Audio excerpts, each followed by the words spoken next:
ধুলিয়ানে নিজের অনুগামীদের নিয়ে শান্তি ও সম্প্রীতির বার্তা দিলেন শামশেরগঞ্জের বিধায়ক আমিরুল ইসলাম।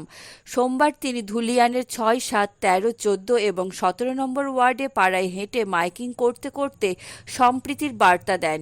কোনো গুজবের ফাঁদে বা প্ররোচনায় যেন পা না দেয়, নিজেদের ঠিক রেখে ধুলিয়ানের শতাধিক বছরের ঐতিহ্য ধরে রাখার আবেদন করেন। একটি সেলুনে কিভাবে হিন্দু সেলুন মালিক মুসলিম ক্রেতাকে পরিষেবা দিচ্ছেন, কিভাবে পরস্পরের ওপরে নির্ভরশীলতা তা বোঝান। এই আমিরুল সাহেবই দুদিন আগে খাস তালুক ধুলিয়ানে বিক্ষোভের মুখে পড়েছিলেন। থেকেই কোনো অশান্তি নেই, কোনো ঘটনা ঘটেনি, অথচ গুজব কিন্তু পিছু ছাড়ছে না। গুজব পিছু ছাড়ছে না। গুজব থেকেই আরেকটা ঘটনার জন্ম নেয়।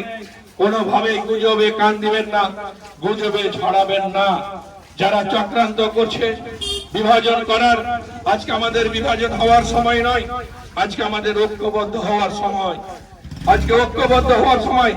একটা বাড়িতে আগুন যদি লাগে তখন আমরা কিন্তু কেউ বিচার করি না যে এটা কার বাড়িতে আগুন লেগেছে, হিন্দু না মুসলমান, আমি আগুনটা নেভাতে যাব কি যাব না, তখন কিন্তু আমি বিচার করি না। আমরা তখন কিন্তু সবাই নিজের বাড়িতে যেটুকু জল নিয়ে এগিয়ে আসি যে বাড়িটাকে বাঁচাতে হবে, তাই তো নাকি?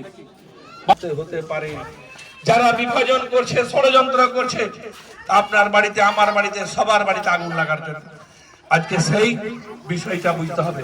আমরা যেভাবে একটা বাড়িতে আগুন লাগলে সবাই একসঙ্গে এলাকায় দুষ্কৃতীদের বিরুদ্ধে রুখে দাঁড়াবো, আমরা একসঙ্গে অশান্তিকামী মানুষের বিরুদ্ধে রুখে দাঁড়াবো, যারা বিভাজন করছে তাদের বিরুদ্ধে রুখে দাঁড়াবো। আসুন আমরা সবাই ঐক্যবদ্ধ হই।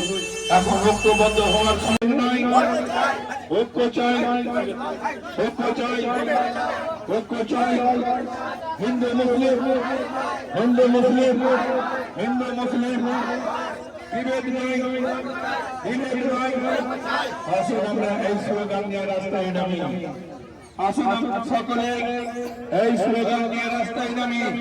বিভেদ নয়, ঐক্য চাই, হিন্দু মুসলিম ভাই ভাই। এই মূল মন্ত্র নিয়ে আমরা এলাকায় বসবাস করি। হিন্দু মুসলিম আমরা সবাই একসঙ্গে বসবাস করেছি। আমরা আমাদের ভবিষ্যৎ প্রজন্মকে